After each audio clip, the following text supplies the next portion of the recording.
Hey, what's going on, YouTube? Hey, I just wanted to take the time to drop you a line and tell you that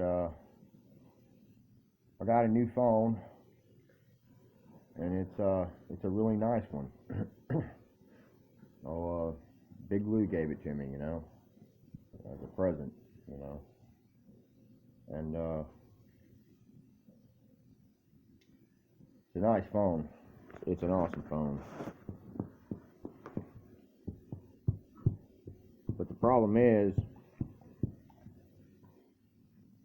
man, I hate this phone. It so sucks, man. This phone here is awesome.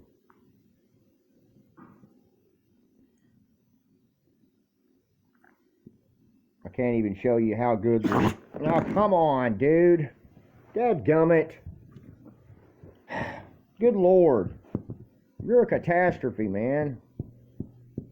Anyway, there ain't no sense in... It's a Galaxy 8. It's a very nice phone. I love it. But the problem is it's AT&T and I'm Boost. And I don't know. I'm going to take it to somebody and see if they can make it to where it's compatible to use with my Boost mobile network. If not, then I'm going to have to change phone services just to have the phone. It's a very nice phone. It has excellent camera footage on it. It's not blurry. It doesn't blur when you move the camera like my phones or my tablets do that I've recently been shooting videos with. I even got a chance to meet Classic Ride Society here recently. We went to the swap meet together, and it's a very rare occasion that you see his face, I was so proud to get him on my channel, to show his face and get him to talking and do a vlog, and get home.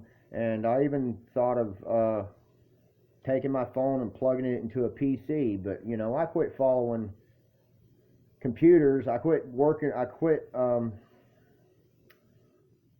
do I put it? I quit.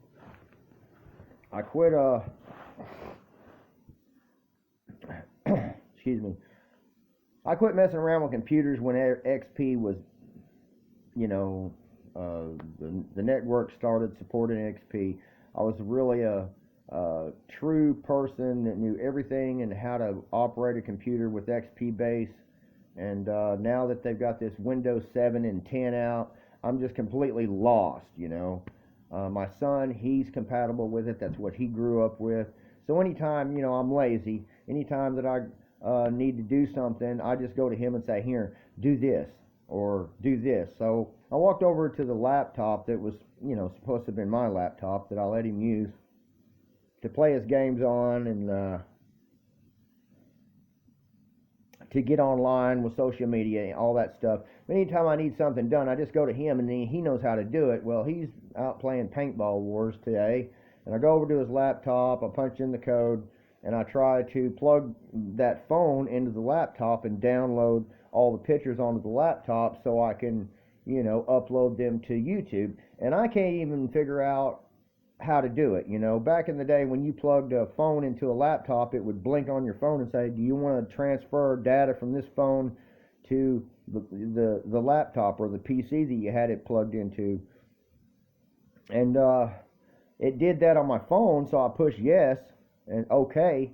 But on the computer, it doesn't show a little bubble, or it doesn't show a little icon that comes up or anything to where it says, do you want to transfer these files from your phone to this device? It doesn't do that.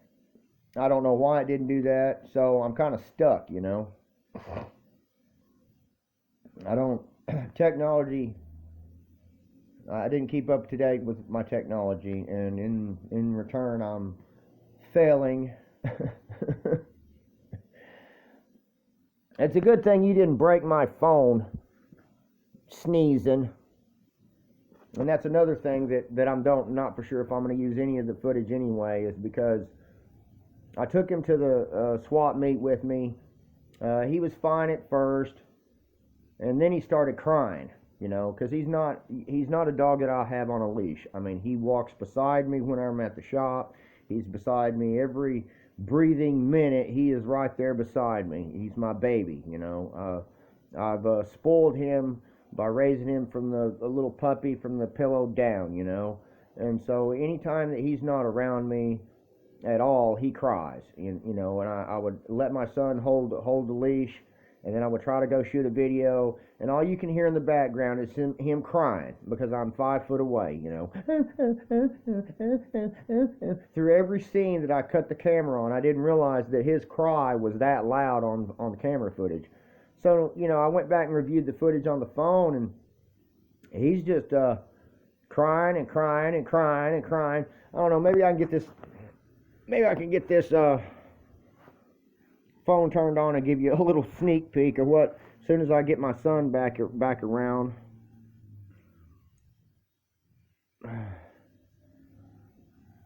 I sure am glad he didn't sneeze and break my phone.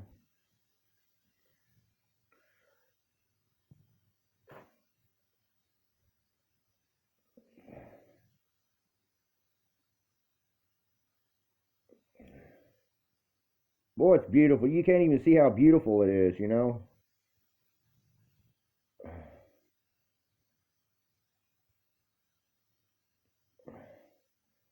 I guess it really don't matter. I bet you I can click on either one of these.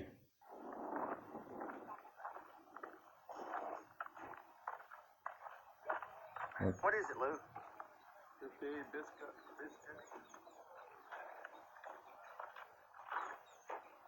You hear that crying? That's you crying. Through every single clip. I'm standing, I let my son hold the leash and go over there to shoot a video of the beautiful Impala. And you can hear him crying in the background through every clip. Why you cry all the time? Daddy can't even stand away 5 foot without you throwing a fit and crying. So I found out if I'm going to go to the swap meets from now on. With no motor. Love those Kragers.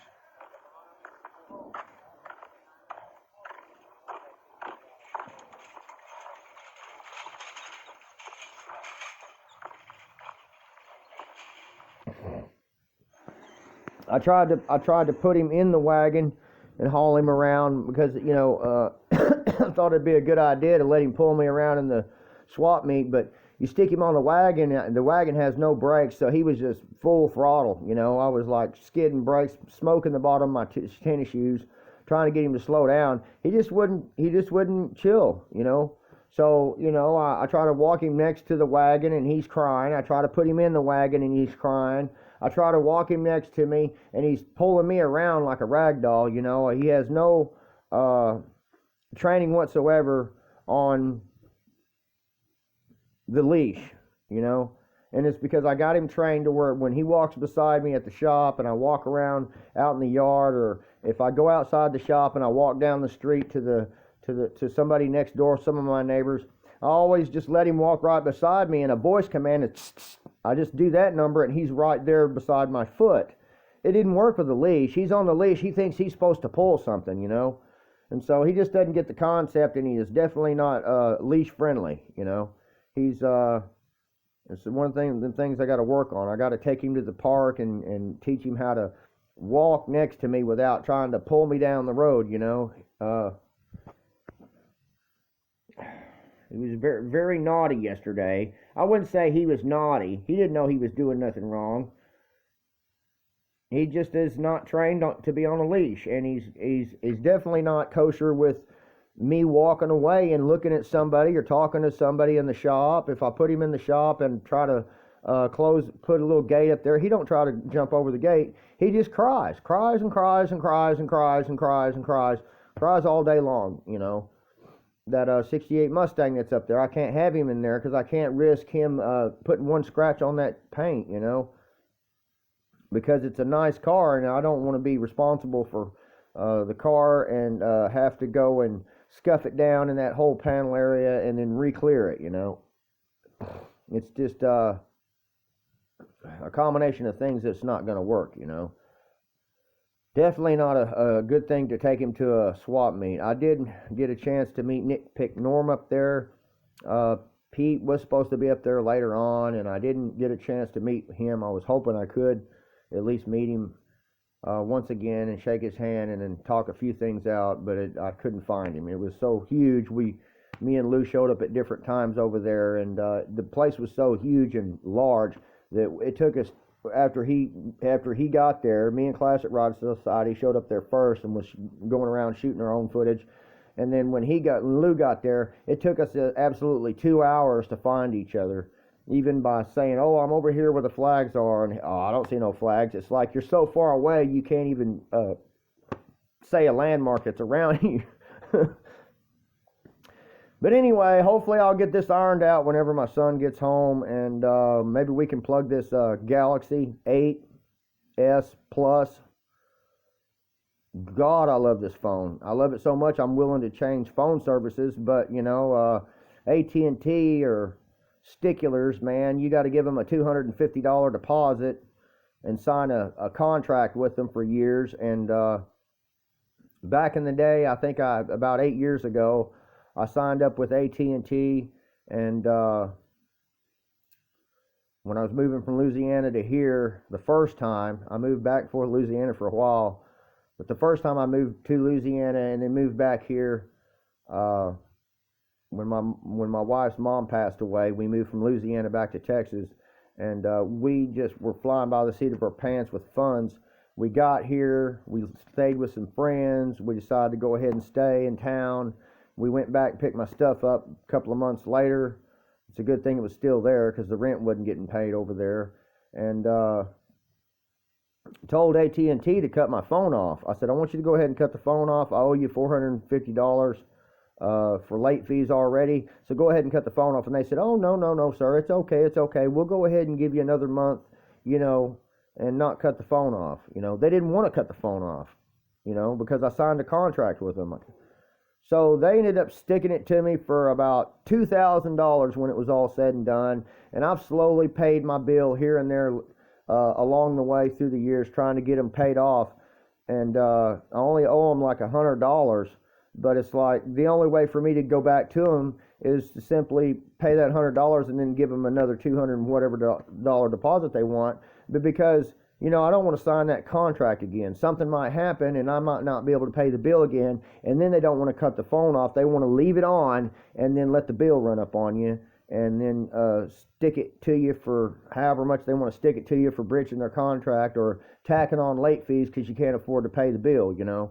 And so I don't want to go that way no more. Cricket, I think, is AT&T based, but I tried them one time and the service sucked. So I don't know what I'm going to do. Hopefully I can figure out. I even tried on this phone here, if it's not turned on, or any of the other phones that I've had, if they're not activated, like if they're not on, you know, how do I say this?